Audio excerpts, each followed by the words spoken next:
So it's 10 o'clock here in the UK. It's 11 o'clock in the Netherlands. Yeah. Let's start with the check-in. Yeah. Well, I'm checking in. Restless, but I let things happen and see where today is going to. All right. I don't know where everyone else is, but I'm checking in. Yeah, I'm looking forward to today's class. Here comes Andrew. Let's see who else joins us.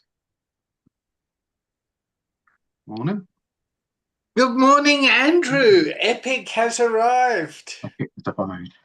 Sounds impressive, doesn't it? Yeah. It does. It does. How are we doing? Good, good.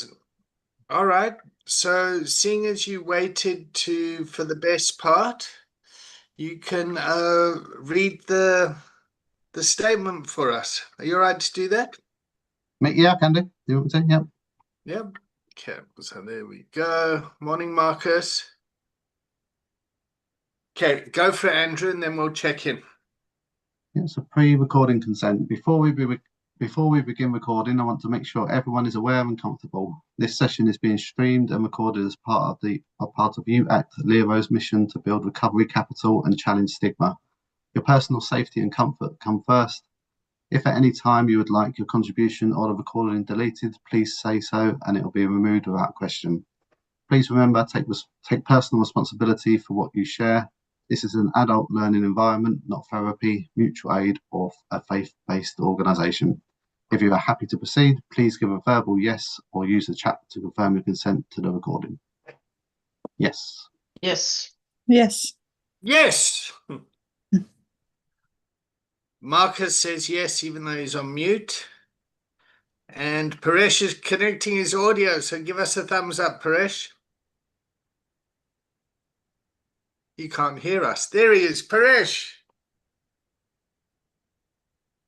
Can you hear us, Paresh? No, you can tell by the body language. Level 2 listening. You can see like where the eyes are looking and the tension in the face. Maybe he's frozen now. Marcus, are you there?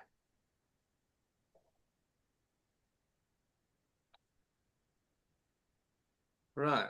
I can see everyone else's heads moving, so my bandwidth's working. All right, so Direct, class number 19 for you. It is. Unbelievable. What a journey, huh? Yeah. Almost professional. You're already professional. You become professional when you start to get paid for this. But but at the moment you're an unpaid professional. All right. Well, I have an offer in the pocket. Good. Good. All right, let's see if Paresh can connect with his other audio. Marcus, you want to check in quickly? Yeah, can you hear me? Yes, we can. Okay. Yes, a bit rushed this morning. I was had a late night last night trying to catch foxes. We got a sick litter of foxes that we're trying to get some help to. So yeah, I'm here. All right. And Paresh, you here now? I'll pass to Paresh. There we go. Hi, right. Hi, sorry, I don't know what happened there. Yeah, no, I'm all good. Week's gone really quick. Still got a lot on, bit stressed about a few things, but I'm okay. I'm looking forward to the session. Yeah, it's good. All good. Great. Okay, just so you all know, we've done the recording preamble. You've all heard that before, so there's nobody new here. So thumbs up. Yeah. And you all know that the recordings get put onto YouTube. and then they get put onto the school platform for our community. And out of that, we generate infographic to help explain and summarize what happened in the class, and then a presentation out of that. Does everyone understand that? This is where our container is evolving and moving to. So let me just share quickly the screen for what we've done there. No, let me not. I'm not ready yet. So let's go back to Dorette and class number 19. Yeah. Yeah. So Dorette, you would have started with the conversation, the continuums, the system, the 4Q model, now building the container. You're at class number 19, so you've got one more. How have you changed from the very first session? Um, I see the way of how the container works, how it continues, learned not to advise, not to judge, just to walk beside the person you are coaching. And they make the agenda, they change the continuance. We are just there to guide them. And have we delivered on our promise of what we said we were going to do? From the course, you mean? Yeah. Well, I didn't know what to expect. And every week it's different. It's going, yeah, just good. Everything, every week it's interesting. And from, yeah, this you learn a lot. From just doing, talking, listening. Yeah. Okay, so I'm going to say you've gotten more out of it than what we contracted for in the beginning. Yeah. Is Yeah. is that fair enough? So my anxiety, my fears saying, did we stick to our side of the bargain, the agreement? Did we stay teaching? Yeah. Did we stay in an adult learning environment? And have you learned how to be a recovery coach with lived experience, specializing in family systems? Yes. Yes. Yeah, Well, yeah. great. Yeah. Okay. So when you complete next week, yep, you would have completed the requirement for classroom hours.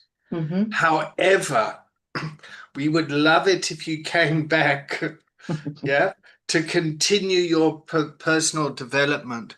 But from a requirement point of view, you've met the requirement. Okay. Yeah. Yeah, does that make Yeah. does that work for everyone as well? Do you understand that? Yeah, because Dorette then becomes a community asset and a professional working in the field. Yeah, and as part of community of practice, which happens on a Tuesday, where individuals are developing their own coaching skills to develop their own private practice, this is more of a LERO organization. Yep. How do we come together as an organization? Okay, wonderful. All right.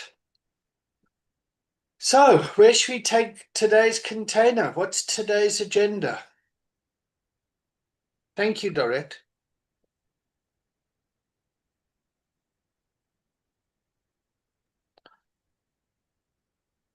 There we go. Go on, say it, Paresh. You're unmuted. Well, I was hoping you were going to set the agenda. Great. Or So that's the first tension. The first tension is of the coach is like, okay, so what are we talking about today? So that puts it back on the coachee. So let's go for it. Paresh, what's on your mind today? oh, nothing we would really want to talk about here. But what's on my mind? Yeah, I was just thinking about the whole recovery coaching thing this morning, because obviously got the session up and just about again, and probably running before I can walk, but really interested to know what it looks like once you've done the training and once you've gone through everything. Yeah. So what's driving that curiosity?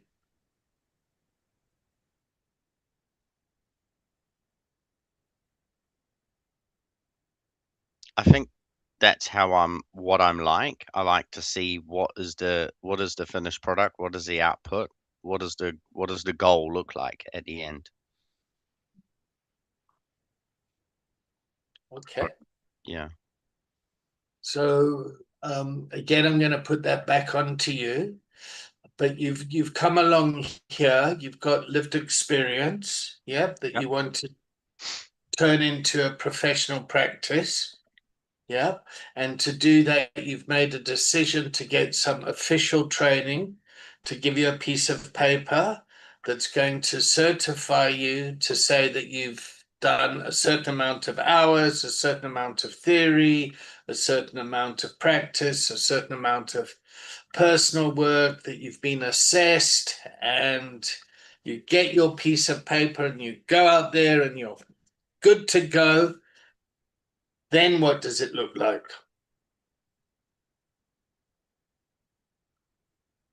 Well, I think that's probably on me, isn't it? In terms of I could sit there and do the training and I'm ready to go and I can sit in the corner and do not much about it. Or the opposite, I could, yeah, do the opposite really. Okay.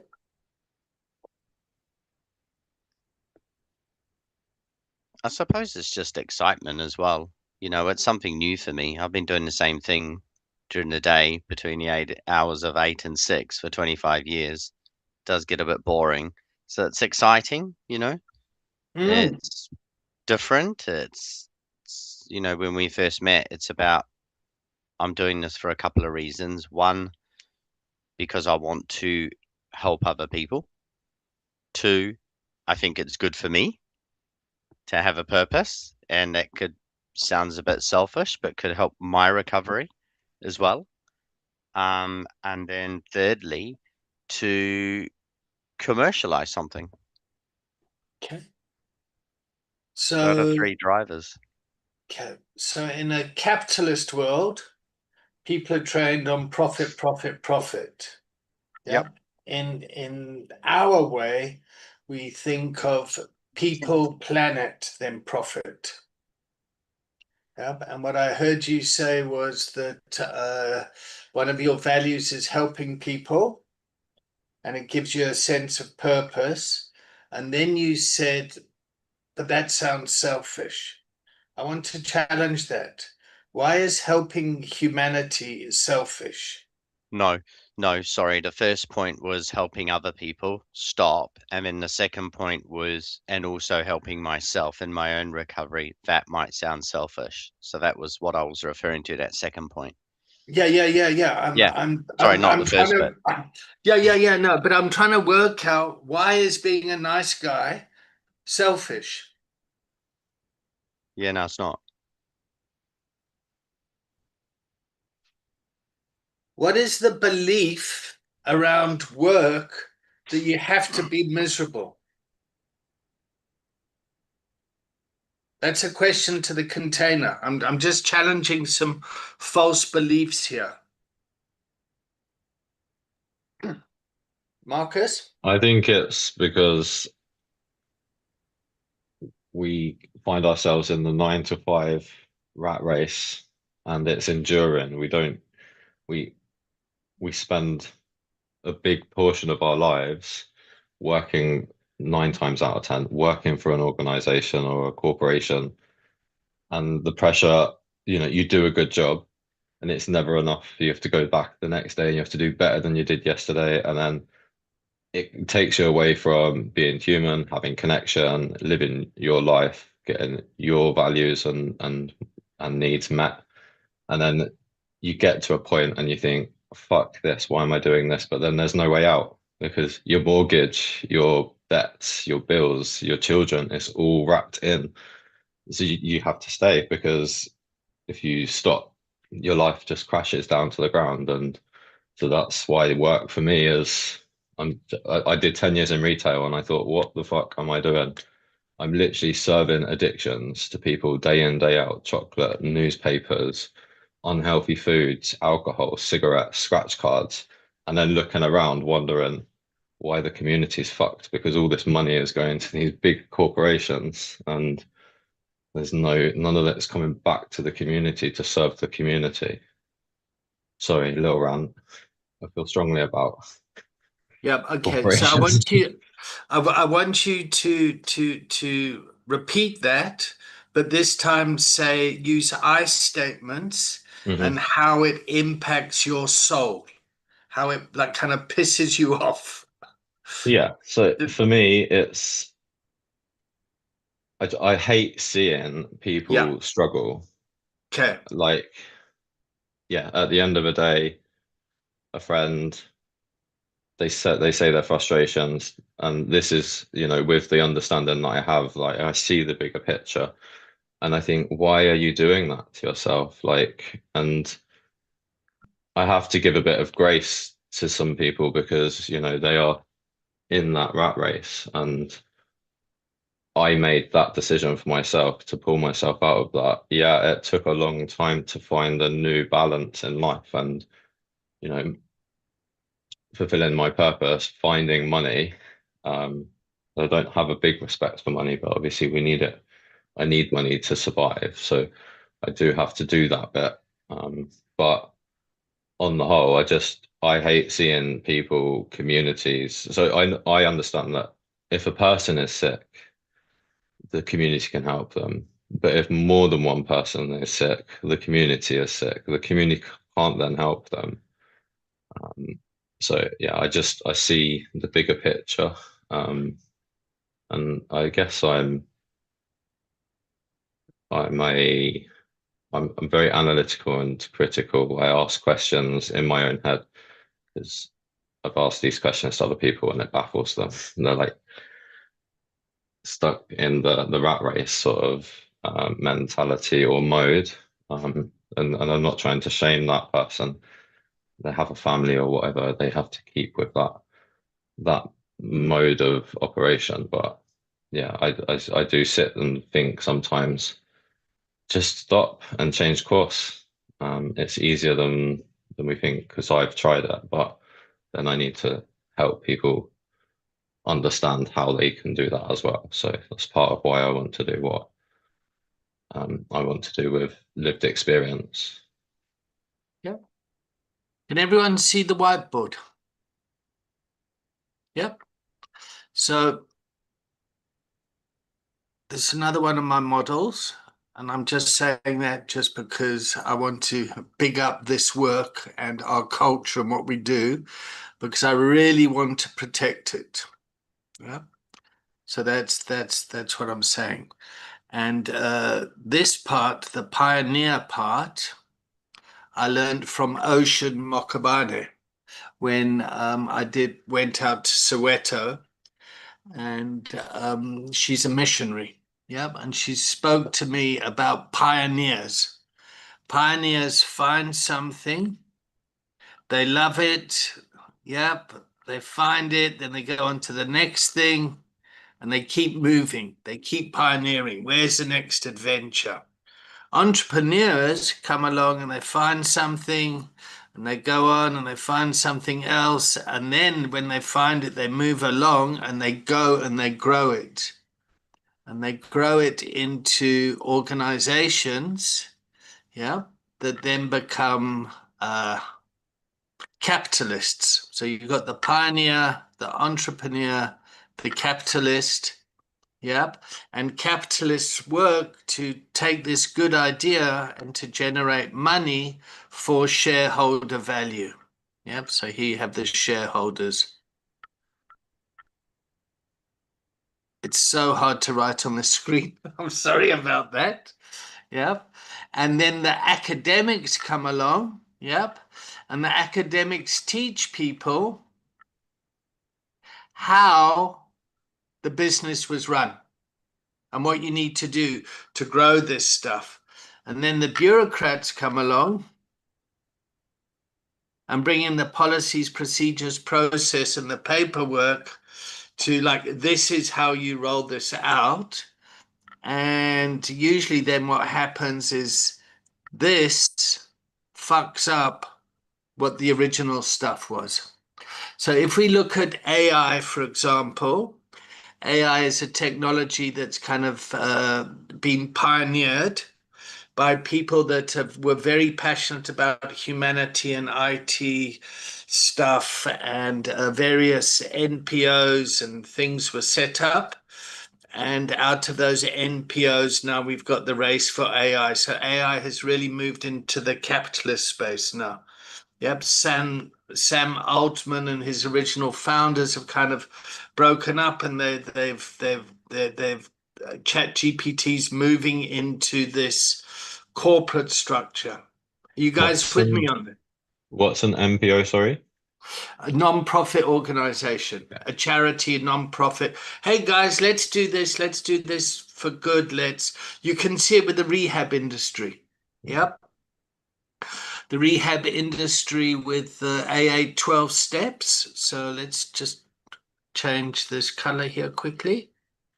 Let's go here. The 12 steps with Dr. Bob and Bill Wilson, they went off and they created the AA.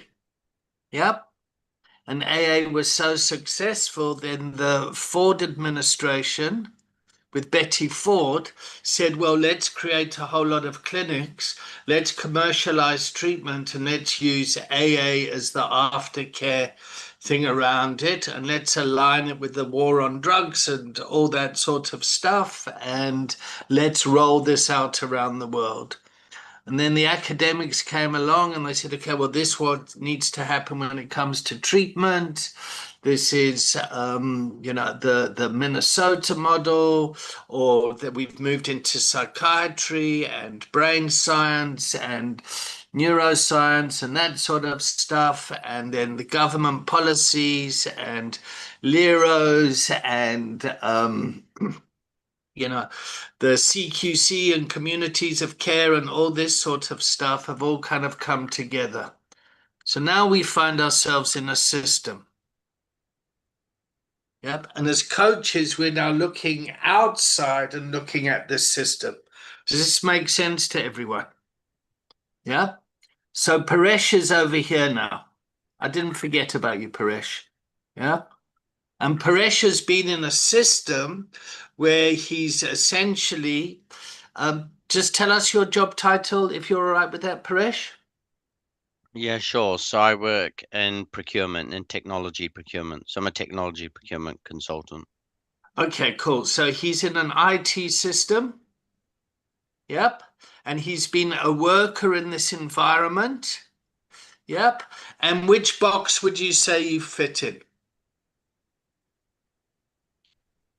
Pioneering entrepreneur, established organization, technical kind of theory or policy, procedure, process, procurement. Maybe that's Established. I think established. established, yeah? Okay. So I would put you in this area.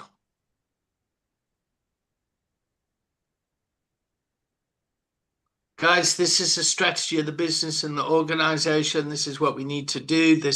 And you've been doing that for 25 years. Yeah. And you've been doing it very well, and you've been paid for it. Yep. Okay. But now it's not filling your purpose. It's not filling the things that you value, that you feel fill your soul. Correct. Yeah. Yeah, is that correct? Okay, Yeah, so 100%. you've come off to get some training, yep, to get some theory and practice, yeah, to go off out into the world to earn an income doing something that you love. Does that resonate with everyone here? Yeah. Yeah, because we need to make money for the things that we love. Yeah, like our kids and community and the fox is in the garden. Yep. I mean, there's no point making money for the sake of making money, or you'll end up like the billionaire that went out on his yacht and shot himself. Yeah. Because it's like, if your purpose is making money, it's not going to feed your soul.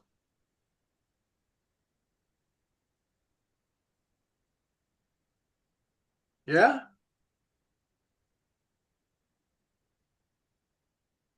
All right. Sorry, I'm just trying to slow down because I get really excited about this stuff. So I just want to check where the rest of the container is. So Paresh, you started off the container by saying, I don't know what this is going to look like. I want to know what this is going to look like. Now that I've done this, how is this going to look? Yep. So we're in a visioning conversation about what does my life look like now that I'm starting to change. Yeah? Yep. Okay. So I can share a bit of my personal journey. Yeah. In this field, if that would be helpful for you. Yeah, that'd be great. Yep. Okay. So I spent 25 years working in IT and worked my way up to be a contractor providing a key service, and that was paid handsomely for it, that would wake up on a Monday morning and go into work and be stuck in the traffic and be miserable. But I was getting the insurance, the bond, the 3 weeks holiday a year, and it wasn't feeding my kokorozashi. Yeah. My soul's purpose. And then I heard about life coaching, and I heard what life coaches were charging. And I thought, shit, I want to do that job, but I need to get a piece of paper to do that.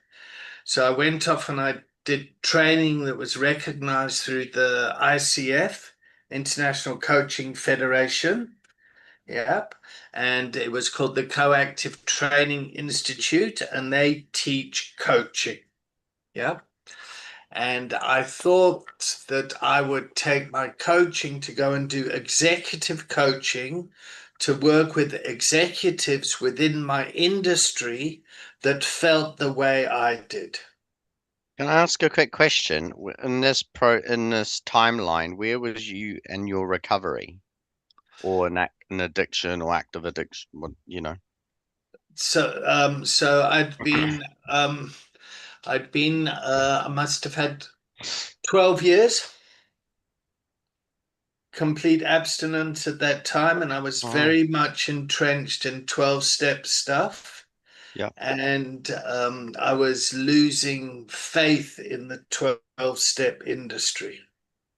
Yeah, because I was seeing a lot of private clinics opening up, a lot of desperate family members coming in, wanting their loved one to get well. And the clinic's behavior was bring your loved one in, pay us money, and then we beat them with the stick of denial and until they surrender. Yep. And it just didn't sit with my soul anymore. Yeah. Right. Okay. Yep. So that's where I was in my recovery. In my work career stuff, I wanted to stop fixing people's computers and to work more with the humanity side of things. And I was very good at fixing people's computers, not because I was a good computer person, but because my human skills of dealing with someone when they're under pressure because their computer had broken. I was in IT support.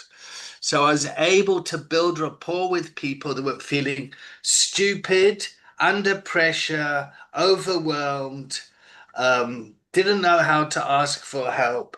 And my manner with them is what really got me promoted, for want of a better word. Like David's a really nice guy. He's a bit weird, but he's very helpful. And whenever there's a crisis, he knows how to fix a problem. Yeah. Yep. So we can't give him a permanent job, but we'll keep him permanently as a contractor. Yeah. Every contractor's dream.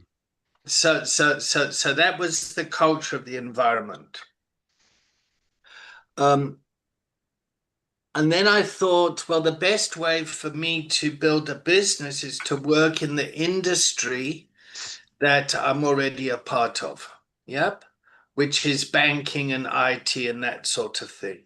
However, when I did the training and I understood that coaching is a strengths-based approach, yep, you're not dealing with pathology, you're not dealing with sick people, you're coaching them on their strengths and their assets.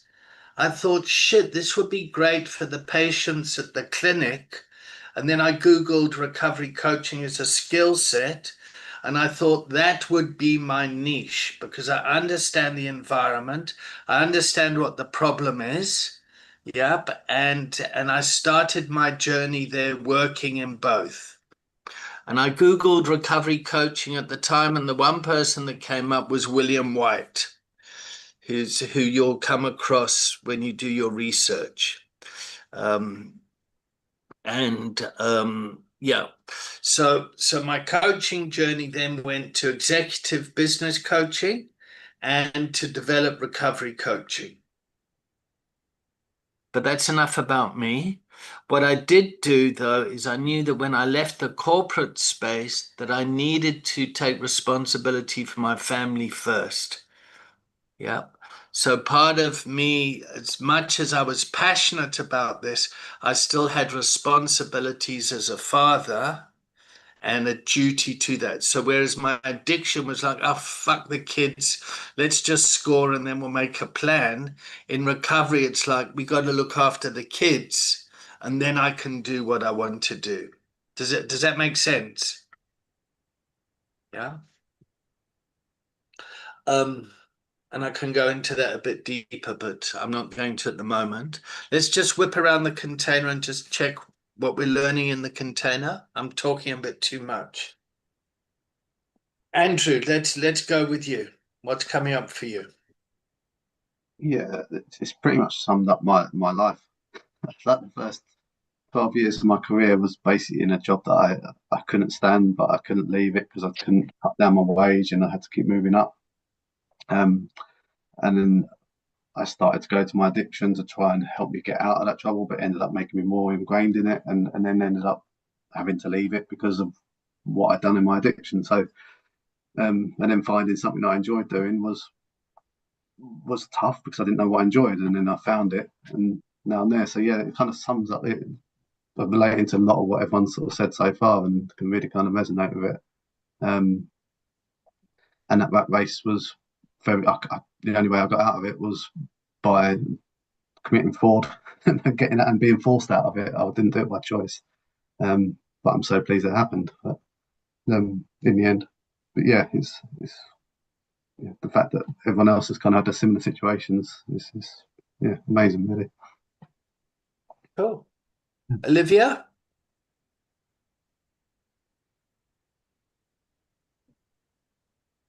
Yeah, I'm just listening and learning. I like being quiet too sometimes, and just kind of take things in. So that's where I'm at the moment, just absorbing information. Yeah. Marcus? So it was good to put into perspective the different modes of, I don't know what you call them, but the headings that you put at the top, it kind of what's the word? I don't want to say, yeah, professionalizes my knowledge because I think mine, when I talk about, I try not to say capitalism because it's quite an offensive word. In general, people think, oh God, it's a conspiracy, but it's a genuine thing. It's what drives a lot of our addiction. So to see you sort of frame it in like a more professional terminology that's more palatable.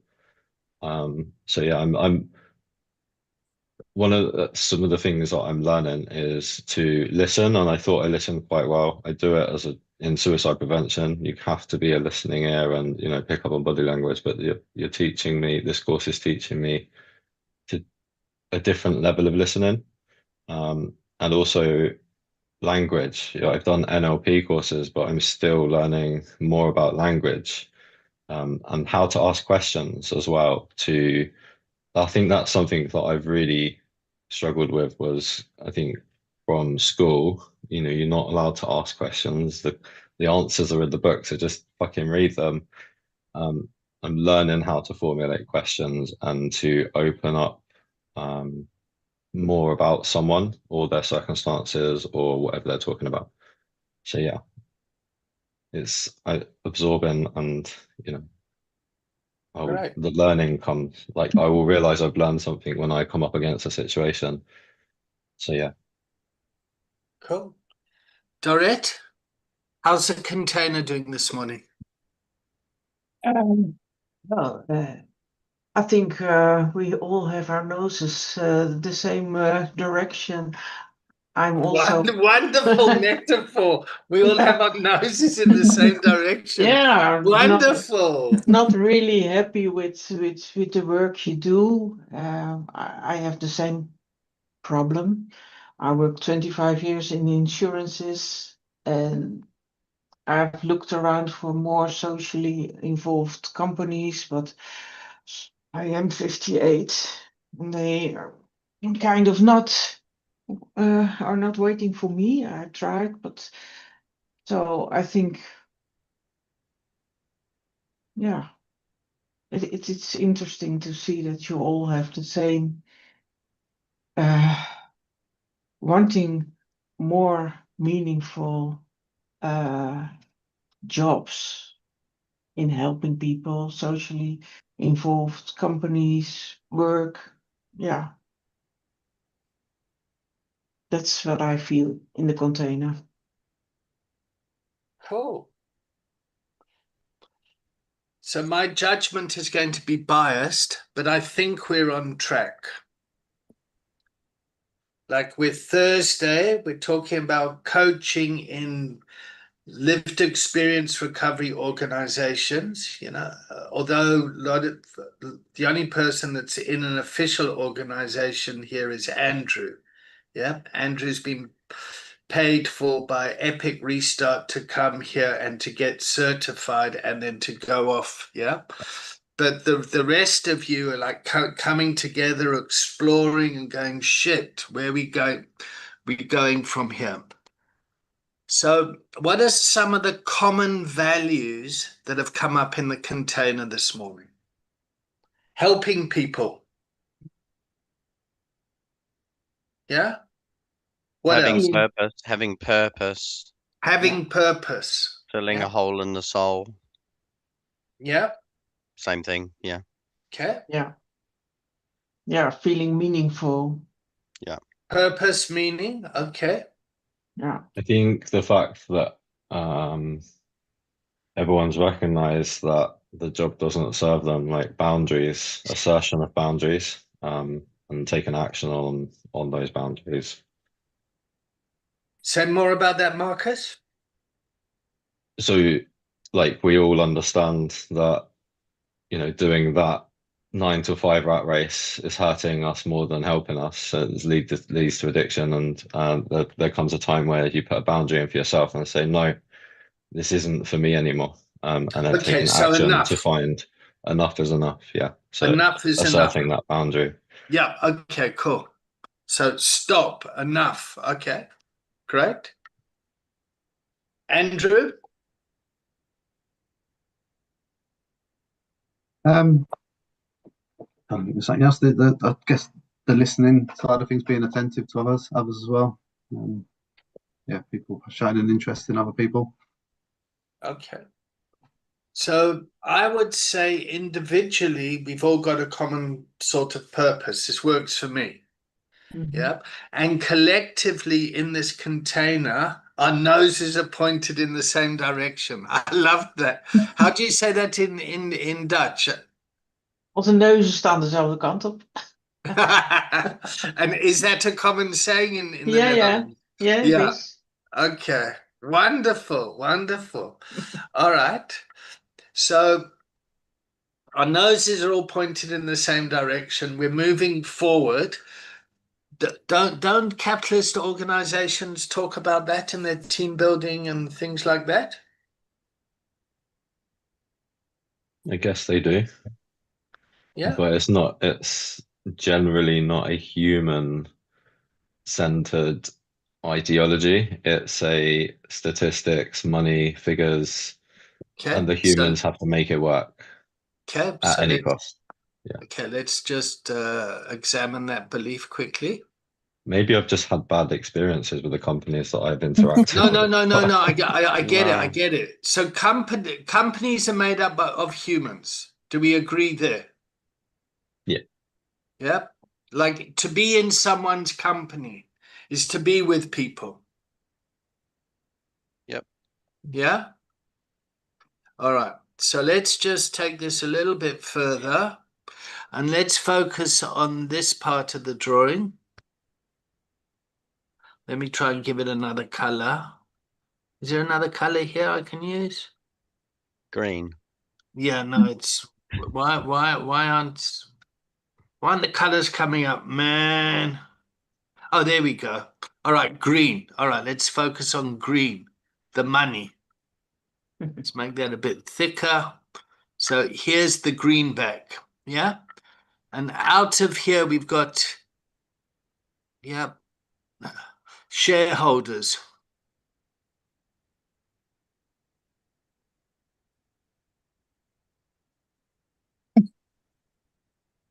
Yeah, it makes sense. Yeah. Okay. Now, do you think this block here is good for shareholders, going off and helping people and bringing in mental well-being into communities, organizations, into humanity? Short term, no. Because, Because it's not commercially driven. say more about that, help me understand. So that's not going to generate profits. What's not going to generate profits? Helping other people, going out to communities, doing those sorts of things are not going to generate commercial value Okay, immediately. all right. So being in procurement, if you can buy more for your money, is that good for business? Yes. So do you not think, and I know I'm asking yes, no questions because I'm trying to steer down somewhere, but do you not think investing in empowering people to reduce the impact that they're having on statutory services is a good thing? Yeah, it is. Yep. Yeah. So you save money. Yeah. Yep.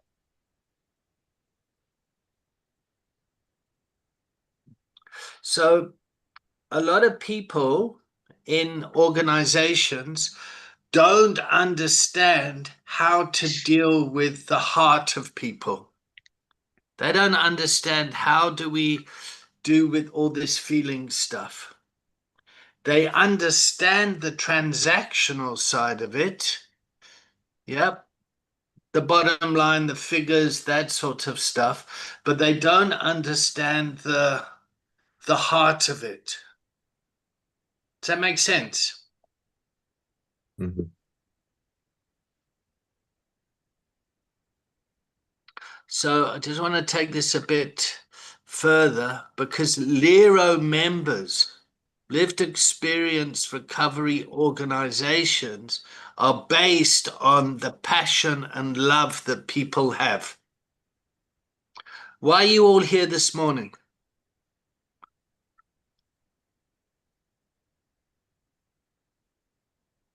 To bring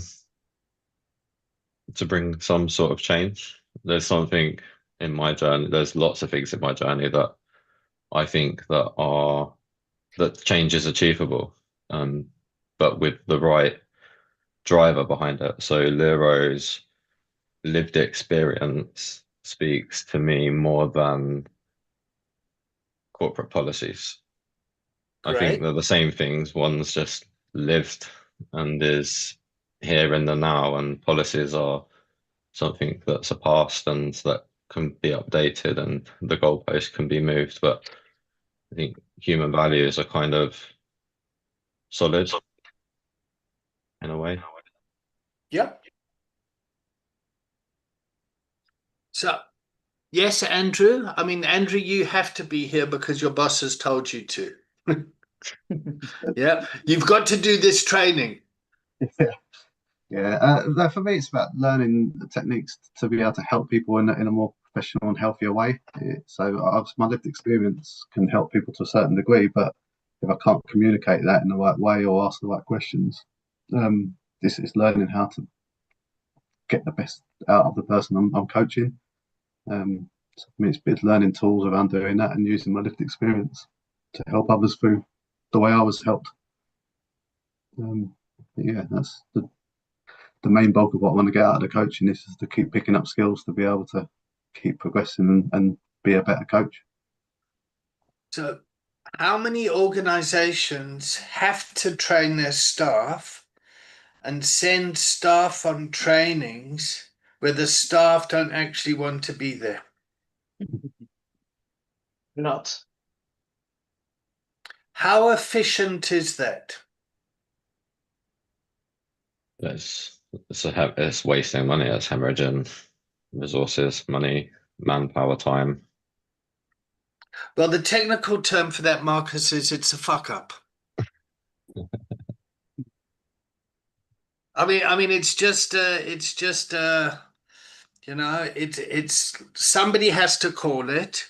I'm calling it. It doesn't work. If the student isn't engaged in the learning process, yeah, it doesn't happen. So, how do we create a learning environment that engages people that they can actually learn stuff to take back to their communities? So, Paresh, how can we create a learning environment that's going to skill you up that you can go back into the world of procurement and insurance and IT and go and help the people in that organization that are dying because they have lost their meaning and purpose? Does that make sense to people? Mm. Mm-hmm. So just to circle back to sound so fucking corporate, yeah, but to your original question, Paresh, is what's going to look like at the end of the training? I don't know, but let's work out what it looks like. Let's support you. Let's give you the agency to, like, Yeah.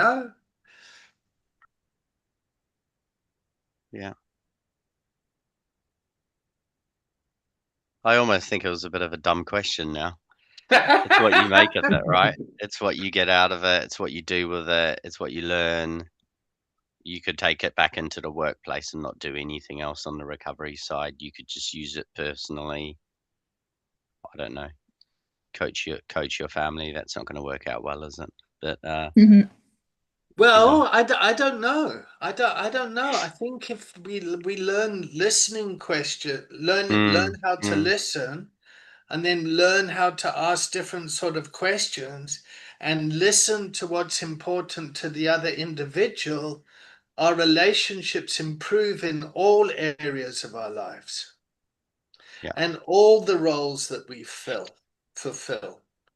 So the relationship with myself, the relationship with my partner, the relationship with my kids, the relationship with my doctors and health professionals, my community members. I actually become quite a nice guy.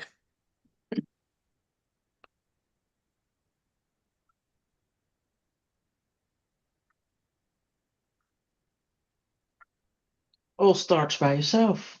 There we go. So we got to be selfish. Mhm.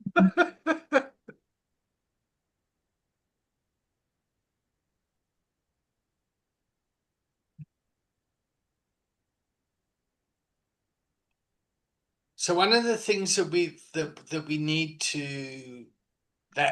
need to, as professionals, is understand the value that we bring and the return on investment that we are offering the people that are worried about the expenditure.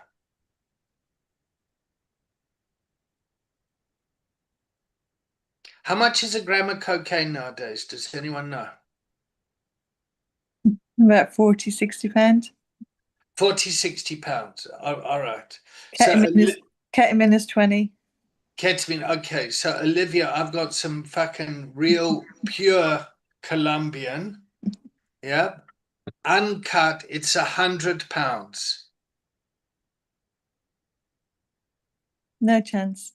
No, I'm not. I'm not talking about you personally. I'm just talking about as a metaphor. Yeah. Would somebody feel more attracted to buying £100 Yeah. product, or let me buy a £60 cut product? Yeah, they'd probably go for the 100 Why? because they're addicted to it and it's Because better. they fucking love cocaine. Yeah. Because they probably think I'm going to order another package, so I might as well just get the whole 100. Well, then it just comes 200. Like that's yeah. But people don't have a problem spending money buying quality drugs. Mm. But somehow they have a problem when it comes to buying quality coaching or training. There's a feeling like, oh, this should be given away. We should this. How can you charge us? Blah, blah, blah. Mm. So there's a real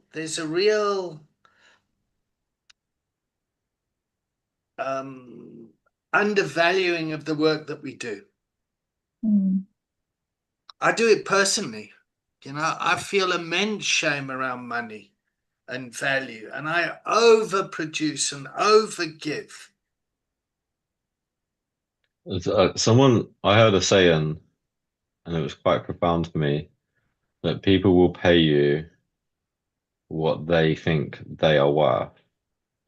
So if they think that they're worthless, then they will pay £100 for drugs. But if they don't feel that they can achieve something, they're not going to buy a £250 training package.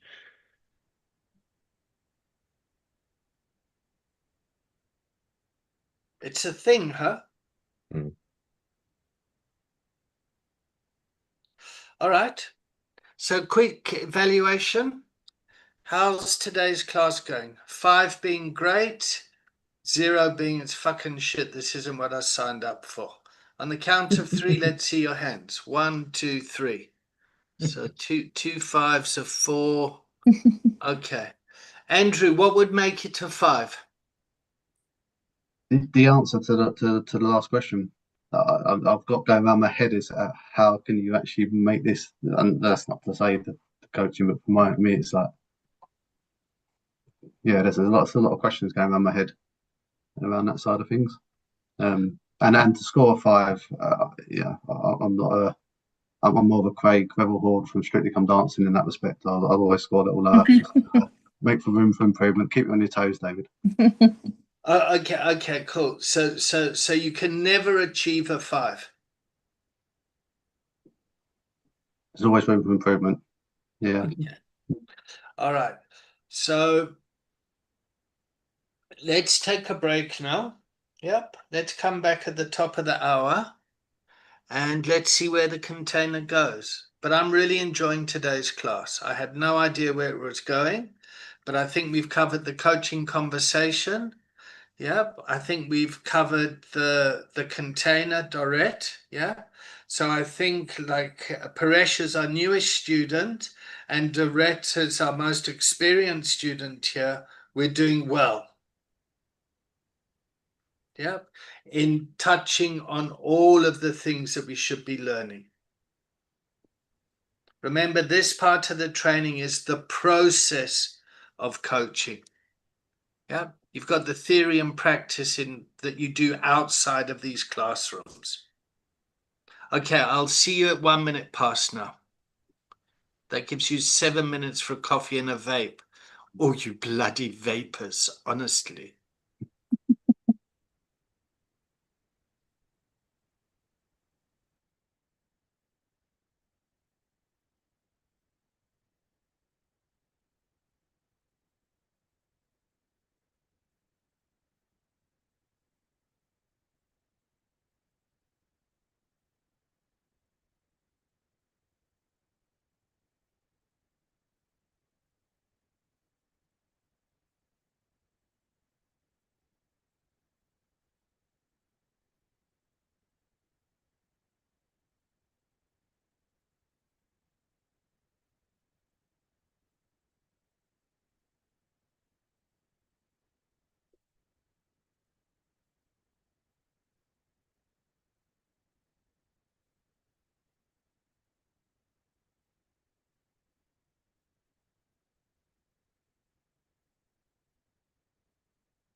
How are the foxes?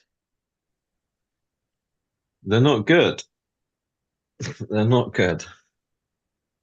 So basically last year, they burrow all down the back of our garden. Last year there was a litter of 6 or 8, we're not sure, but at least 6 of them are sick. The dad's sick, the mum's nice and healthy. So yeah, we're just gonna get the Fox Angel people to come and try and treat the mange or put them out their misery, one of the two. We're gonna just try and help them.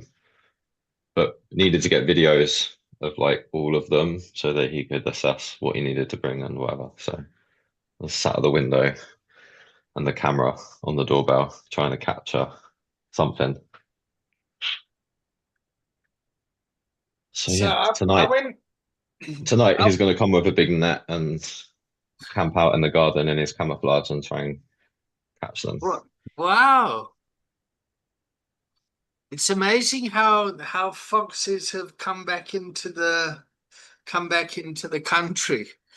When I was here in the 80s, yeah, so I went out to South Africa in 76, and then I came back here in 86 when fox hunting was still ongoing and everyone was wow, wow, wow. And then I went back to South Africa in the 90s, and I've come back here now in 2000. They're like foxes in the garden here, and they run up and down the streets down here in Tooting, and then they fuck all night and they make a racket, and like it's a thing, huh? It's like, wow, this wildlife wasn't here before. It's lovely. Harish, you know the foxes in Wandsworth, huh? Oh yeah, I heard them the front of my house the other night, and my dog was going crazy all night. Yeah, it's a thing, huh? Oh, it's a thing, all right. Yeah, You are okay, cool. It's actually traumatizing when it's mating season. The noise yeah. is horrendous. It is. It is. I know it sounds weird, but it's such a screeching, unique, loud. It's horrible, right? It's like Well, I thought nothing else babies sounds were like being that. murdered when I first moved into my place. I thought, my God, what's happening here? Yeah, It it's doesn't sound crazy. enjoyable, that's for sure. Exactly. All right. David, I'm going to have to leave at about 20 past 11. I've got a doctor's appointment. All right. So When, build the container then, Olivia. I'm just going to make my coffee. oh, hello. um, does anybody want to speak about anything? Just check in. Get everyone Okay, check in. first. Check in. Yeah, Marcus, check in. Yeah, I'm feeling less busy, a little bit more grounded, and yeah, my brain's going with all the thoughts. So I will pass to Dora. Oh, thank you. I'm checking in. Also a bit more relaxed, and I really like where this class is going to. So yeah, and I tag Andrew. So yeah, I'll check in. Thoughtful. That was really thought provoking first half, and yeah, kind of made me think. And I've just had to run around outside to pick up a load of bins that have fallen over in the wind. So just fancy to come back in. Yeah, I really enjoyed it. Looking forward to the second half. And I'll pass to Paresh. Yeah, really similar actually. Like I come into the meeting, I'm just got my brain scrambled. I'm busy, like it's all full of all this crap, and I just feel so much more relaxed and at ease. Um, Olivia? Yeah, I'm checking in, feeling grounded. Just listening and taking things in. Yeah, so all good with me. David? Is that everyone checked in? Yeah. Yep. Okay. So one of the reasons that we go kind of, well, we always check in just to, you know, reiterate the learning. But yeah, I enjoyed the first half. Yeah. I'm curious as to where we're going to go for the second half.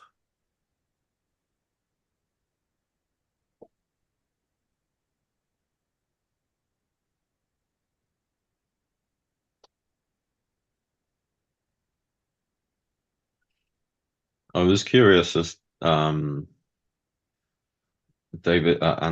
said that one of the questions wasn't answered, or like you had a load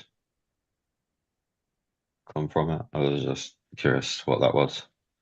Yeah, it wasn't so much. It probably can't be answered, to be honest. But it's one of those where the the fact that coaching and people spend more money on things. I myself used to do it a lot, and I still do to a certain degree. Spend stuff on things that are probably not good for me, but spending money on something that can really improve your life and stuff. A lot of people don't. And how do you kind of package it up for people and potential businesses or whoever you're trying to sell the product to actually say this is worthwhile, and this is worth spending on? Because human nature seems to be the case of it does your brain seems to do the opposite a lot of the time, and it's quite yeah, it's yeah, I guess that's just what people thoughts around that. I don't have a I know for my own sake, it's very worthwhile to have that, and to be able to say from my own experience, it's very worthwhile to do it. But how do you potentially convince people in a corporate world as such that that's the case?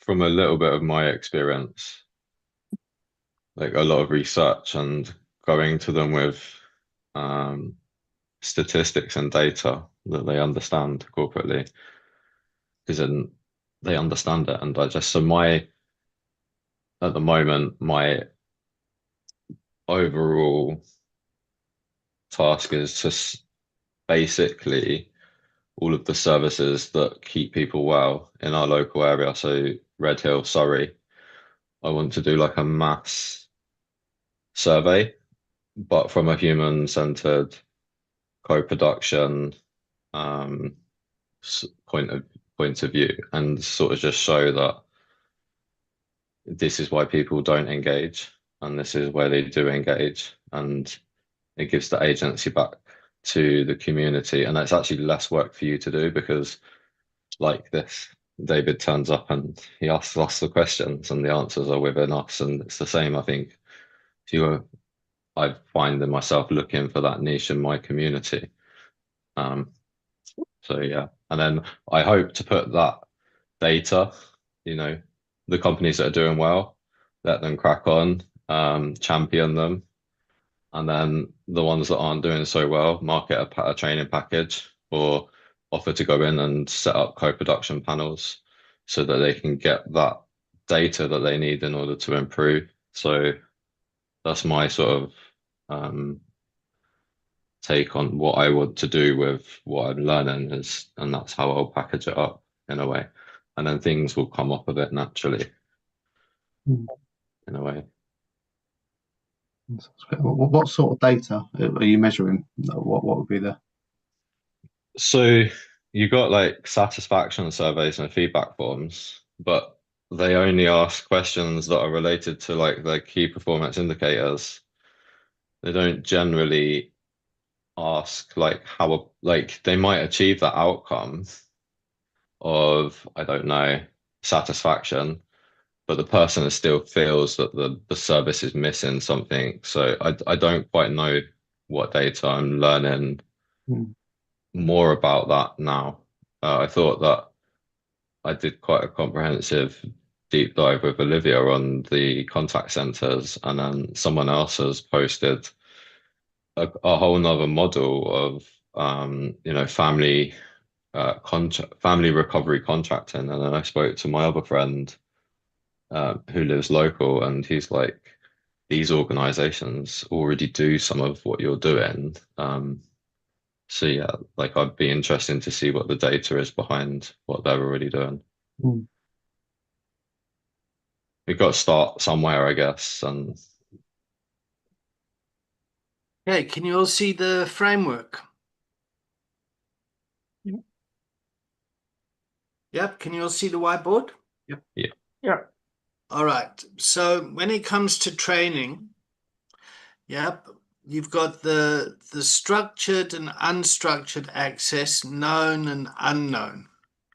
And a lot of organizations, particularly government or corporate, they want to know what the outcome is and what's the structure.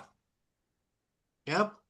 So what are we going to learn? How are you going to learn it? What happens day one, lesson one, module one, introduction, health and da, da, da, da. They like working in this environment. Yeah. The trouble with training that's up at this end of the scale doesn't land very well. Yep.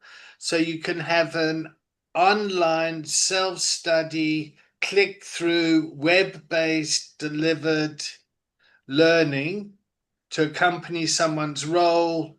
And actually, it's very structured and we know what the outcome is, but the student doesn't really engage in it. Yeah, you'll all know those types of training. Yep, that has been watered down into mass delivery of something. Yep. Our training starts off down here. Fucking hell, what are we going to do? I don't know. Well, let's start with a check-in. So it's really unknown and it's really unstructured. And the problem with that is it creates a lot of anxiety for people because they don't know what the hell's going on. Yeah? And then we take people on a journey towards the center. Yeah. So we've got a structured knowledge and we kind of know what the outcome's going to be. But when people have been educated through us, yeah, we don't know where they're going. We know that they've got a structure, but we don't know what the outcome is. So, Andrew, just to give you an idea of Epic, where Epic Restart were just over 3.5 years ago, just under 3.5 years ago, there were 5 people in the organization. They didn't know where funding was coming from. They didn't know what the training was. It was really chaotic. Yep. And over time, they're now in a very structured, well resourced environment and going out, and we don't know how Epic is going to impact government strategy around the reduction of gambling harm. Yeah? Yeah. But can you see how the organization has moved like that? Yeah, absolutely. Yeah. There has been a hell of a lot of pressure from people who are wanting this type of thing. And to have that sort of stuff, let's go and do research reports, let's do studies, let's do all this sort of stuff. Yep. Let's fucking pander our feelings around this first. Whereas we're going, fuck it, well, let's just go out there and start doing it and see what happens. Because we love what we do. Yep. This end looks for commissioning to commission, a survey, this sort of stuff. Does that make sense? Yeah. And hopefully what we're doing is by coming together and working like this, we're going to be bringing these people in closer and to form an alliance. Yep. To form a bigger container of working together to address this common problem where everyone's nose is pointing in a different direction. Yeah. Does that make sense? So like we all want to, like, what's a common thing here? We all want to help stop the human suffering around substance use disorder, addiction, stigma, all that sort of stuff. Yeah. And if everyone says they know how to do it, they're talking shit. This is what you need to do. What we need to do is kind of work together as a bottom up, yeah, come together in an unstructured way, take what we know that works, and then bring it in. Is this making sense to everyone? Mm-hmm. And then we start to move into this direction which is peace, love, and brown rice, and we all live happily ever after, and there's enough money for everyone. Does that make sense?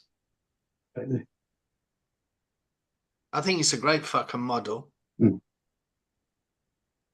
Yeah, and for me, the structured and known one was very much the NHS training for me. It just felt like people were sitting in it, just ticking through the hours. You know, you'd have an 8-hour day of sitting through slides and stuff all day, and people just waiting for it to end. Whereas the unstructured one is, for me, I got a lot more out of that last hour than I probably would have done through 8 hours of sitting through slides and bits like that. It just, but it ticks all the boxes for them to say that they've covered all the topics and stuff, which is the bit that I struggle to get my head around. Is that's probably going to be the thing that can easily sell, but it doesn't work as well as the unstructured one, and it's difficult to sell the unstructured one, isn't it? It's like in the 80s, IBM had a saying, nobody ever got fired for buying IBM. But IBM computers, and they weren't necessarily the best one out there. This in the PC world, as PC started to take off, and we got to be aware of that as well. Like, people keep doing the same thing because they feel comfortable doing it, because it's too anxiety provoking to do it another way. Like, we're so comfortable at complaining.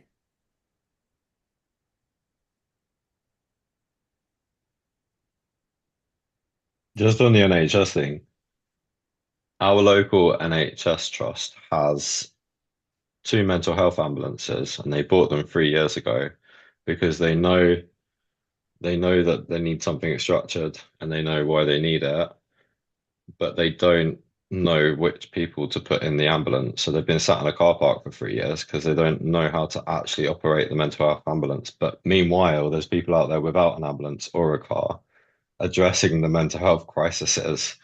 And all they need to do is put those people in that fucking ambulance. There we The go. funding isn't wasted. Like, it's nuts. Perfect example. What a wonderful example. And nobody's to blame for it. No, it's just It's that just bureaucratic. it's all the people whose noses are in different directions. Dorrit, I'm gonna milk that I'm stealing that from the Dutch. Yeah. It's like, come on, people. What wonderful example, Marcus. And we've got to watch the part of us that wants to go and look for someone to blame. Yeah, let's scapegoat. Let's blame someone. Let's da da da da da.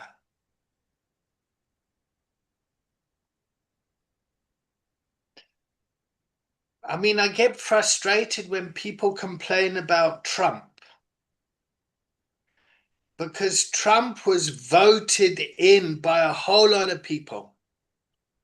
Yeah, it's very easy to just look at Trump as opposed to all the people that voted him in.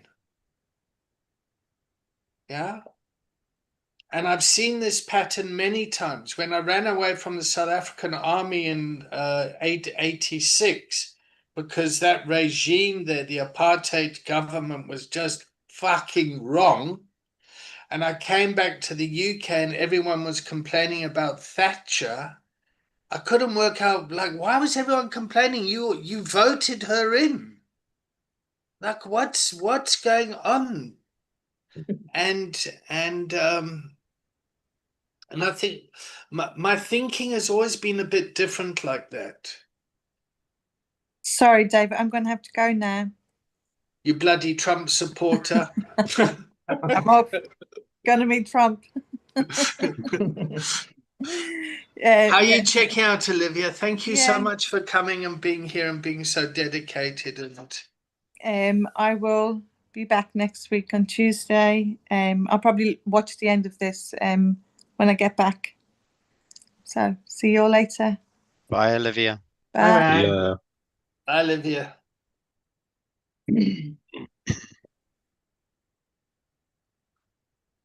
Okay, who's next?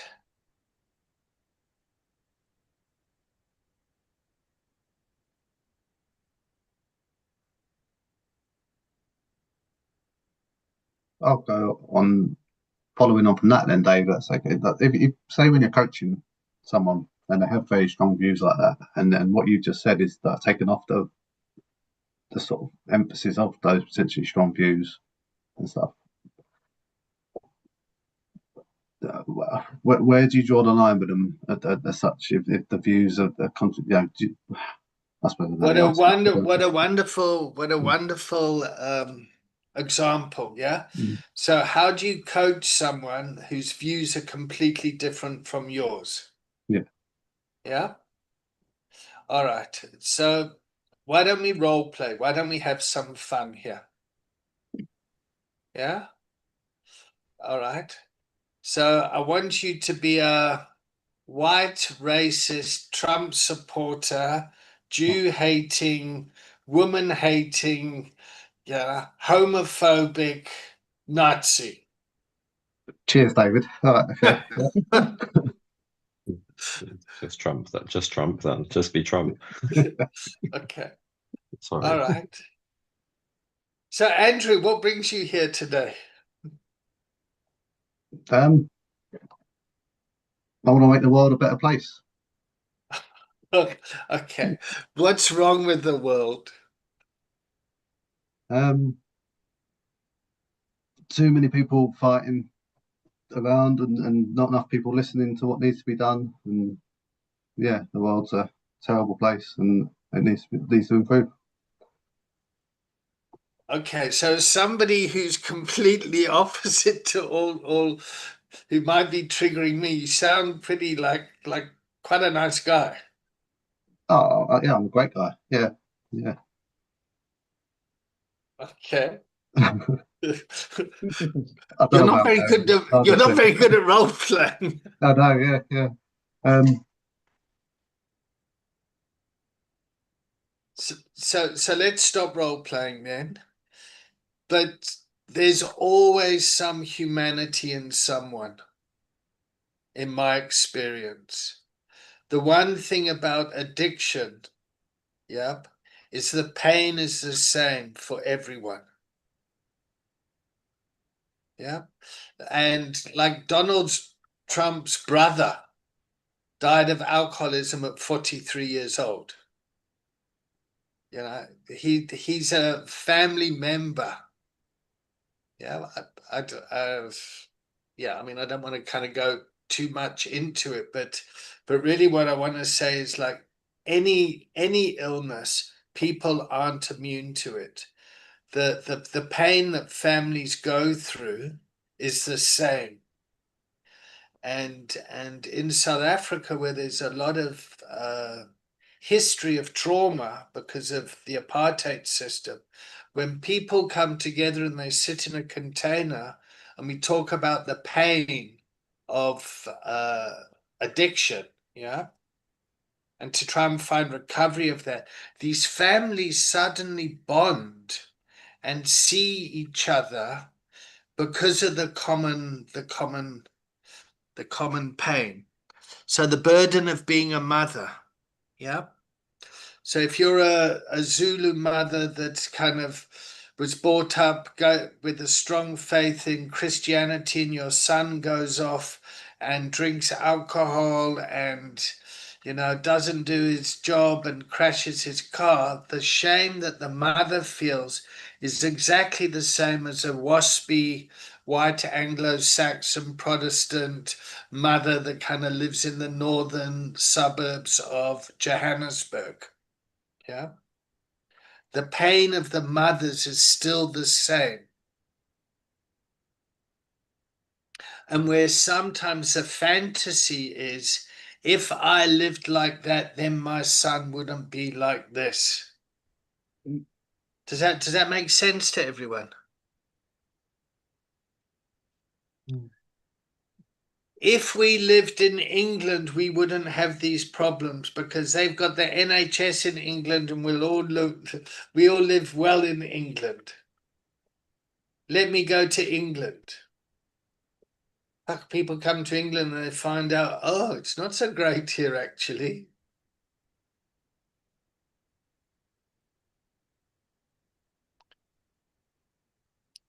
Okay, Andrew, your heart's too big to play to do that sort of role play. Yeah, I kind of went down the wrong road. To be fair, that what I was saying is probably what some of them believe, what Trump will believe about himself as well. That's the thing, isn't it? Is that that's when the beliefs are that strong, it's hard to then sort of get them past that reasoning, I guess, sometimes. And like I say, it's a tricky situation sometimes.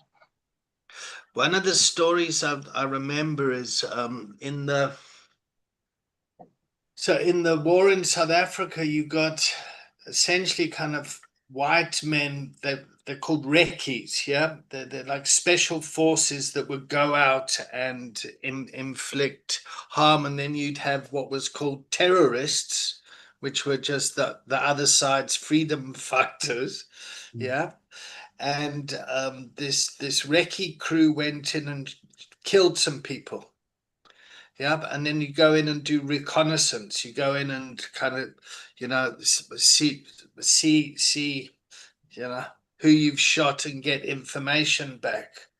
Yep. And the one guy went in and he found a Bible inside this terrorist's pocket, and he opened up the Bible, and in the Bible the same passages were highlighted that he believed in as well. And he had a real kind of watershed moment. And he just kind of realized, fuck, I've just killed someone who has the same religious beliefs as me.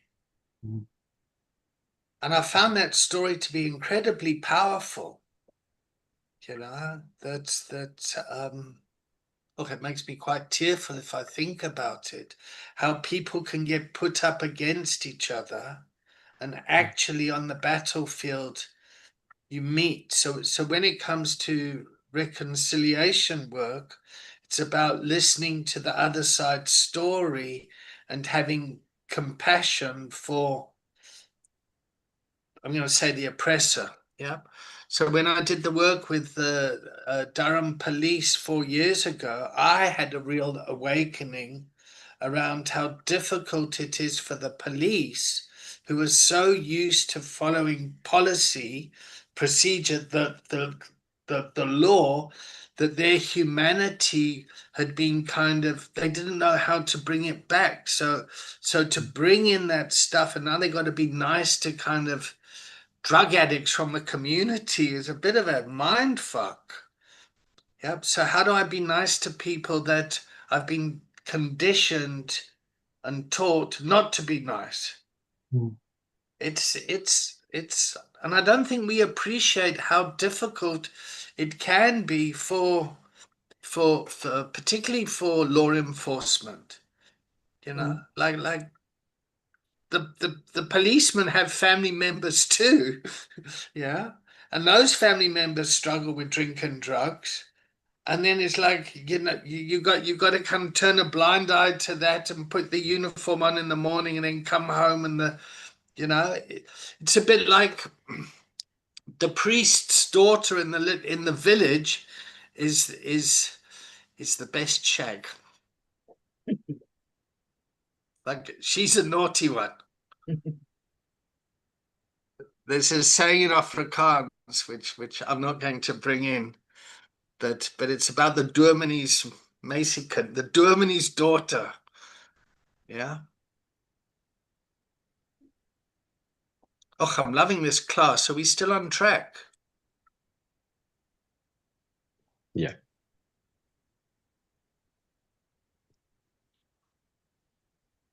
I I have a question about like the structured and known and the unstructured and the unknown. So being a coach, I know nothing, I know 10%, and starting a LERO and wanting to get buy-in from the structured and the known, how do we market ourselves, or how do I market myself in a way that, because you do it very well, I think you're a genius at it. Like you package it in a way that seems professional, but it's not. But it is professional. It is professional, but it's lived experience. And I guess I'm going to answer my own question. You've grown in confidence. Yay! That's exactly what I was going to You say. probably started like us, but like, yeah, like take the first interaction, the first client, the first partnership. Like, what was that? What was your when you stepped into lived experience and became professional in that? Like, what was your first like going out to seek a contract or partnership? Like, what was that like for you as a genius now, years on? Like, how did that feel for you? And like, how did you strike up that relationship in a way? So first of all, thank you for the projection of being a genius. Yep. I'm not a genius. But I will own a lot of my work is accessible. Yeah. And I do have a skill set of teaching stuff, which, yeah, and I've spent a lot of time trying to do that. From a practical perspective, because I'd worked so long in JP Morgan and I had the gift of naivety, yeah. So basically, I was unconsciously incompetent and very enthusiastic. I went to them and sold them a coaching package. Now, the problem they had as an organization, yeah, was the being an American bank in the South African context. Yeah, so the American bank has JP Morgan, which is an American culture bank that operates out of London, that has a South African office. So you've got American politics and the way of doing things, you've got English politics and the way of doing things, and then you've got the African context of we're an American bank in Africa wanting to operate. So there was all sorts of cultural tensions because different cultures work in different ways. Yeah.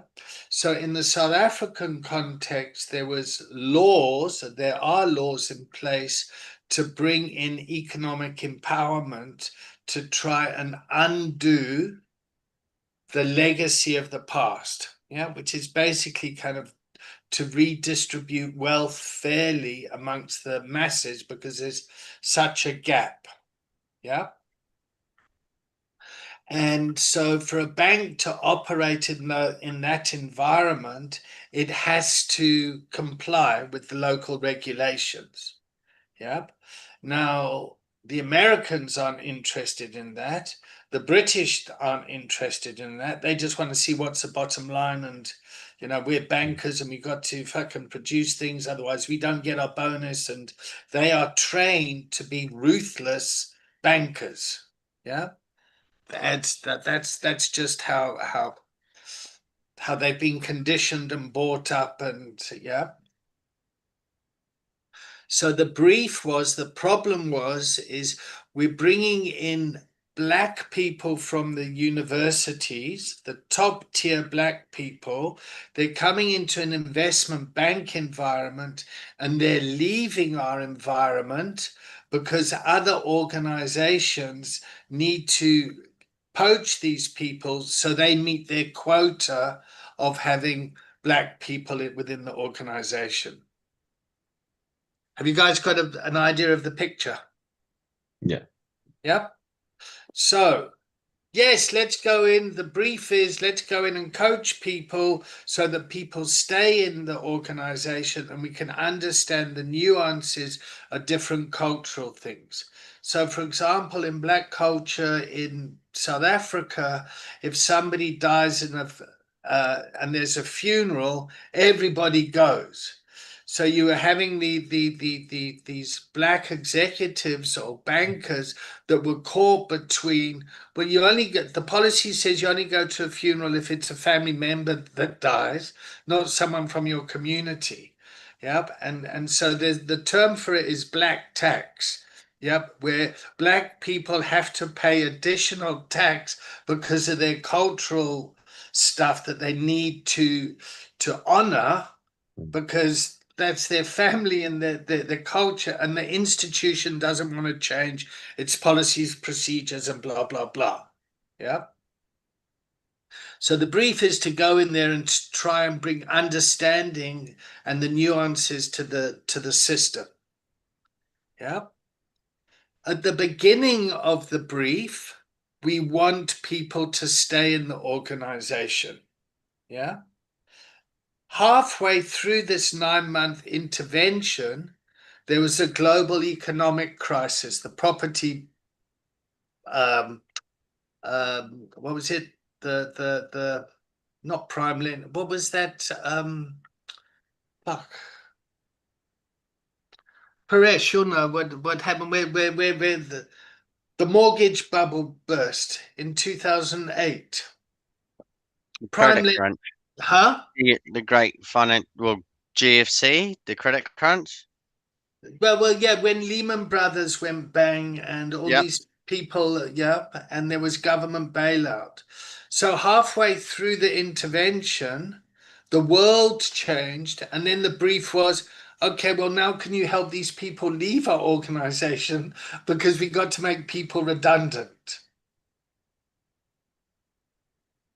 I'm really going off track here, but yeah. It's a very complex world we live in. And then I think the world is struggling to like, okay, how do we bring lived experience into the organization to improve what we need to do? So Direct, working in the insurance industry in the Netherlands, yep, they have waiting lists for people to go into treatment, and insurance have to pay for people to have treatment. Yep. In the UK, there's NHS trusts, and they have to bring people with lived experience into the organization, but they don't know how to do it. So, so this is the environment that we need to dance with and work with. And so, Marcus, your thing is you want to co-collaborate, co-produce, but people don't actually know how to do that. It's a I nice word. guess I guess my question actually is, now you've kind of explained it, is how do you engage with a group or an organization that think that they actually do know best, that their statistics are right, but from human experience, it's wrong, it hurts. Like, how do you break that? Like, actually, you don't know what the fuck you're doing without saying you're a bunch of idiots. Well, you don't send me because that's exactly what I would say. But this is kind of that is I take that I take the sponsorship kind of role when I go to these organizations or if I speak up about things. And the only thing it does is it inspires others like me to step forward, but it does fuck all with the service. Yeah, it's difficult. It's difficult. It's really difficult, and it takes time to build relationships. And this is a systemic problem. So if you've got a company that kind of grows, and the executive committee that are there, yeah, and they're just seeing success the whole time, it's very difficult to tell them you need to change what's going on to survive, because they just go, but we got here already. So a prime example is Kodak. Yeah, they actually invented the digital camera, but they made money out of selling, out of printing photographs. Yep, and they went bust because the whole industry changed and the organization was unable to change to the industry. And that's going to happen more and more out there in the world. And really what's happening now is there's a lot of pressure on the industry of healthcare, because now lived experience is coming along and giving organizations a lot more bang for their buck. Yeah, so it's like, and then unless those organizations change, they're going to be made redundant. Does it, can you see a similarity there? Yeah, yeah. That's why I believe in parallel systems. Well, and You know, there comes a point where you just have to stop fighting, and that we still need to heal and get well. and that's So where we we go need up to and do that. bring unity together. Yeah, and that's where the spirit of Ubuntu is. It's like there's a village here. We're all in this together. And I only understood what Ubuntu was when I went to Japan and learnt about what Kokorozashi was and MySpace was. So very briefly, and I know I'm talking too much this class, but I'm so excited, so please indulge me. Yeah.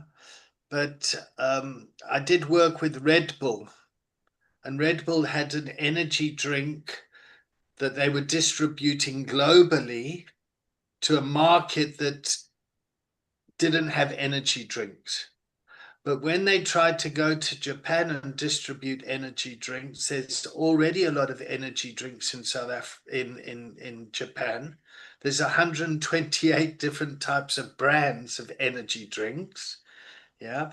And the way that they're distributed is on each street corner, there's a vending machine. Yeah. So here you buy Red Bull in a shop or a garage and it's on the shelf and yeah. It's a completely different market. And in Japanese culture, it's very structured. So if your boss says do it like this, you say yes. It's very difficult to say no to your boss. You're being an idiot. You need to do it like this.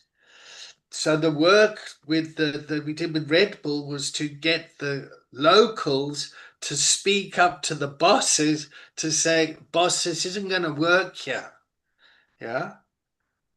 And that was a real cultural shift for the Japanese people. Speaking up to your elder is a taboo in African culture. Yep. Here in entitled Western culture, you can't beat me, you can't bang me, it's like there's a yeah. Um so so they taught me about so my space is when you meet someone, you bow. Yep. Out of respect. When I bow, I'm bowing to make myself vulnerable. You can take off my head if you want to. I'm bowing in service of the spirit that lives inside of you. So I'm here to serve. And I know where I am in the structure. So if you're a boss in an organization, you bow like that. And if you're a worker in the organization, you go, hi, hi, hi. So, there's a whole kind of, like we just kind of shake hands. And then you'll have two bosses that are coming together to do business. And it's like, hey, yeah, they're trying to work out and to be respectful and all that sort of stuff because they need to engage in business. But who's got more power? It's a bit like, after you. No, after you. No, I insist. No, you go through the door. No, yeah, it's that sort of thing. Yeah. And and and the population is made up of you being very aware of the person that's around you because everyone lives on top of each other. And the mass space of the country before the Second World War went to quite a negative space.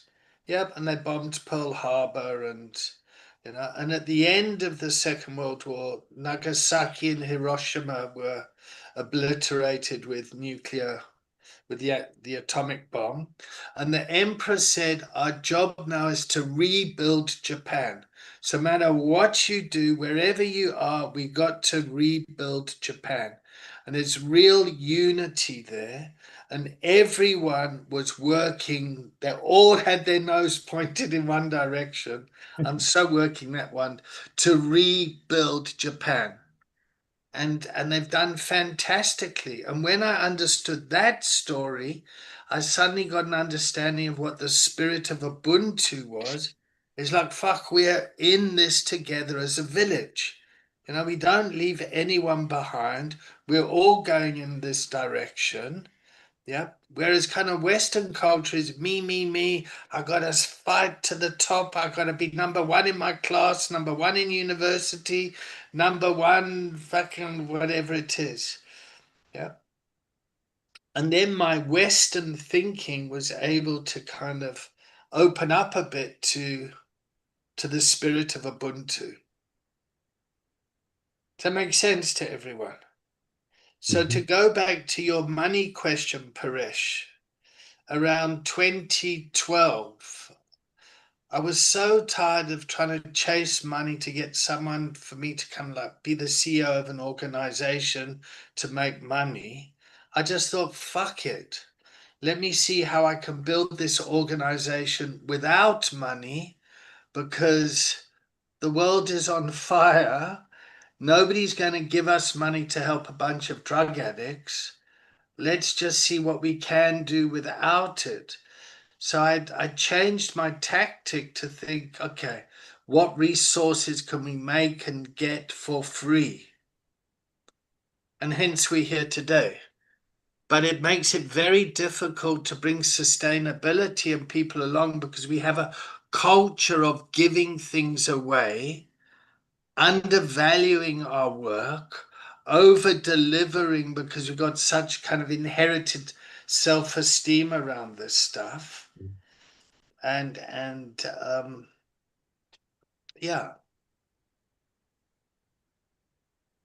which resulted in me burning out. But I'm fucking back now. I think I've got more out of today than anyone else. Thank you. It's been really insightful. Like my brain was switched off, and the reason I say genius is because you just have this natural ability to switch us on and get us moving and thinking and talking and asking and listen, like, but you do it all in like one, which is a really good, I guess, this experience, lots of it. Lots of experience. It's elder energy telling stories. And yeah, and it's also having people wanting to be here to listen. I mean, one of Paresh's first things he said to me is, David, you got to get someone to help you sell because you're just giving this shit away. You're useless at this. You remember saying that, Paresh? Yeah. And he's absolutely right. After I made my payment. Yep. Yeah. All right, so let's start to move into the wrap up. Yep. What we'll just give us a capture of what you've learned today, what your homework is, and then we'll go to a checkout. Who wants to go first?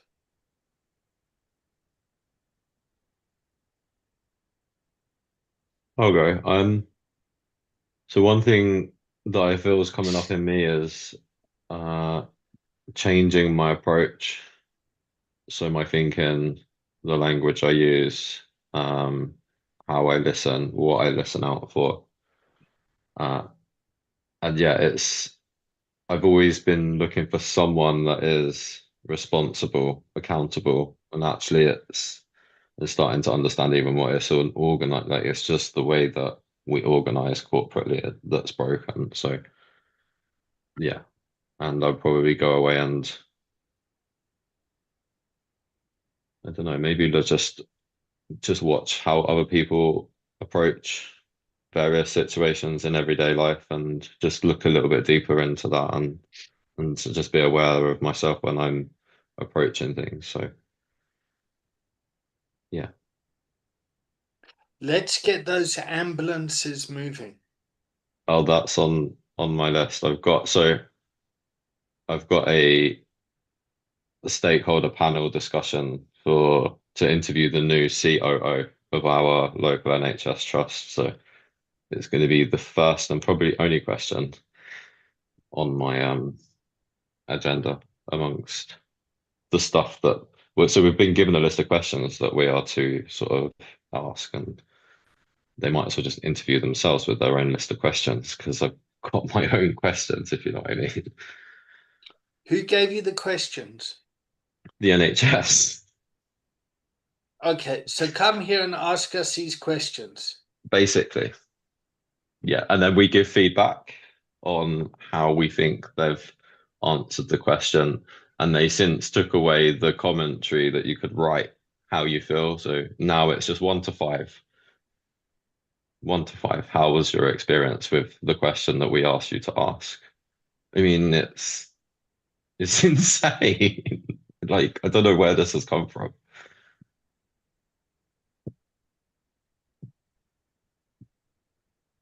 Fuck, I need to think about that a bit. I get there's method in it, Yeah, yeah. in a corporate sense, it serves something, but in the human sense, I don't know.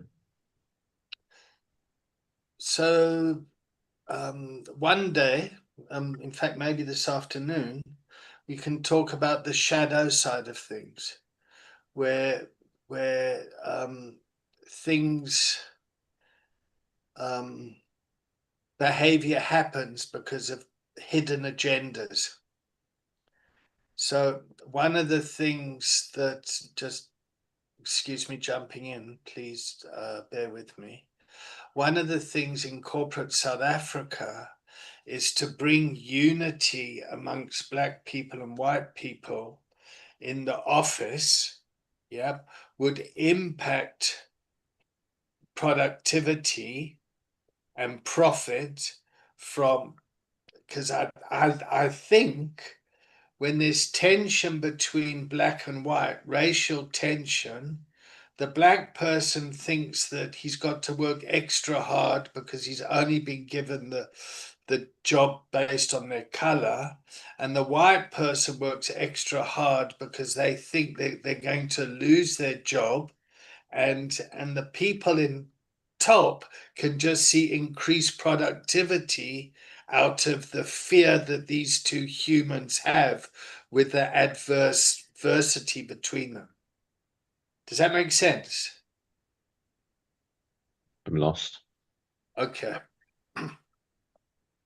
All right. So if you take women going into the corporate environment to bring transformation into the corporate space, yeah, what often happens is the woman that gets to sit at the board has transformed into a masculine, aggressive person and has lost her femininity. Mm-hmm. Does Yeah. that make sense? So instead of the organization transforming, you've got the individuals transforming to be part of the machine. Yeah. Yeah. So racial tension or religious tension or sexual tension or gender tension is good for business if your motive is just profit.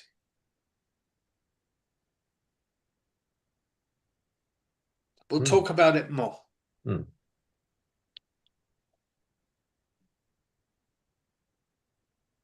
Like prison officers need prisoners to work. Yeah. Yeah. Yeah. Yeah. Doctors Yeah. need It's how patients. I that's how I that's how I look at the system. Yeah, And, yeah. and I look at it Doctors now. need patients. Yeah. It's yeah, let's carry on with the checkout. Sorry about this. I'm so passionate about this today.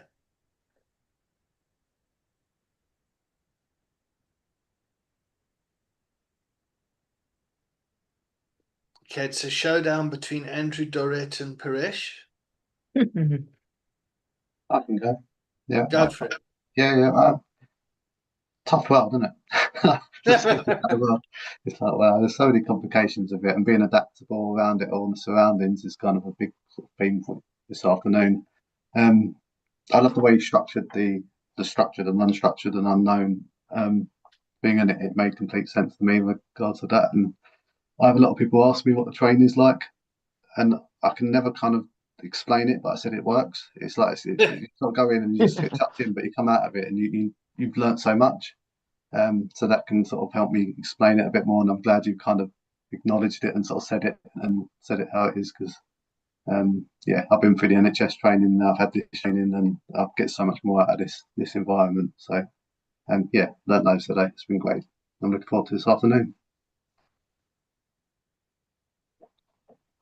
I'll go next. So, yeah, I mean, I've really enjoyed the session. It's my 5th session now, and I think every single one has been so different, which is great. So it's exciting. Yeah, It's your 5th session already. 5th, yeah. I'm Well taking a done. note of them. Yeah, Yeah, so you've done 10 hours already. 9. I only did 1 hour on one of them. You see the integrity you already bring to that. You don't need to be policed. You're policing yourself. That's wonderful. No, David, I've only done 9 hours. Great. We don't have to kind of police you. Wonderful, Paresh. Thank you. Excellent. Yeah. In terms of homework, so yeah, I'm really enjoying it. In terms of homework, I think I just need to spend some time this weekend just looking through the theory stuff, you know. So we've got the process here, we've got the theory, and then at the end the practical stuff. So yeah. Great.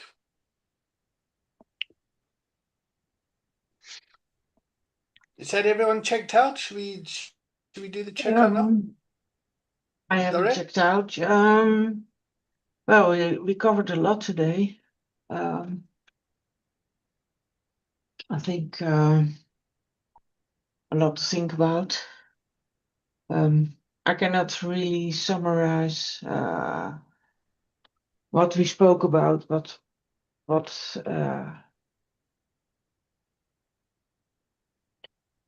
I cannot say, I cannot find the English to Say it in Dutch. Say it in Dutch. say it in Dutch. Ja, spreek in Dutch. Wat ik herken is dat heel veel bedrijven een bepaalde richtlijn hebben in werk en dat werkt niet.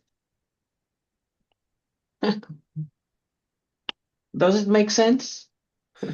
Does it make sense to you? It does make sense to me. Yes, it does. Okay. So, Doreen, I want to say one thing to you. Yeah? You said you were 58 years old. I am. Yeah. Do not put yourself out to retirement. You're just beginning. The world needs you. I'm turning 60 and I have that same battle going on in my head. I'm an old, straight, white guy. It's bullshit. I'm just becoming an elder that's got a hell of a lot of wisdom to share with the world. Yeah. You've got a hell of a lot to give. You're only just starting to rise up. Yeah. Well, Please, Dorrit, the community needs you. Thanks. I will. Yeah. So I check out with a lot of joy. Thank you. Okay. Paresh, one word checkout. Inspired. Dorrit, one word checkout.